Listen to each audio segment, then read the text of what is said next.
இல்லை இட்லி மாவோ தோசை மாவோ 2 கரண்டி அளவுக்கு இருக்குது, ஒரு 4 பேருக்கு பத்தாது அப்படின்னு நினச்சின்னா கண்டிப்பாக இந்த ரெசிபியை ட்ரை பண்ணி பாருங்கள். இப்போ மாவு எந்த அளவுக்கு ரொம்ப கம்மியாக இருக்கா, அதனால் சரி கொஞ்சமாக வந்து அடை தோசையாக மாற்றிடலாம் சொல்லிட்டு ஒரு கைப்பிடி அளவுக்கு துவரம் பருப்பு, ஒரு கைப்பிடி அளவுக்கு சிறுபருப்பு, ஒரு கைப்பிடி அளவுக்கு கடலைப்பருப்பு, இந்த 3 பருப்பையும் நல்லா கழுவி ஊற வச்சுட்டு அரைக்கும் போது ஒரு காரத்துக்கு ஏற்ற மாதிரி காஞ்ச மிளகாய், ஒரு 2 இன்ச் அளவுக்கு இஞ்சி, கொஞ்சமாக வந்து மிளகு, சீரகம், சோம்பு, இது 3மே நல்லா போட்டு நல்லா வந்து அரைச்சிட்டு இது கூட வந்து 2 கொத்து அளவுக்கு கருவேப்பிலை இருந்தால் சேர்த்துக்கலாம்.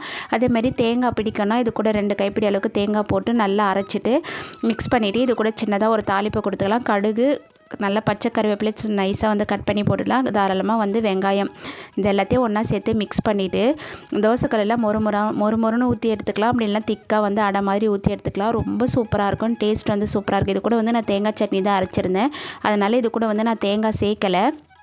சிம்பிளாக இருந்தாலும் டேஸ்ட் வந்து ரொம்ப சூப்பராக இருக்கும். இந்த வீடியோ உங்களுக்கு பிடிச்சிருந்தா சப்ஸ்கிரைப் பண்ணுங்கள். பாய்.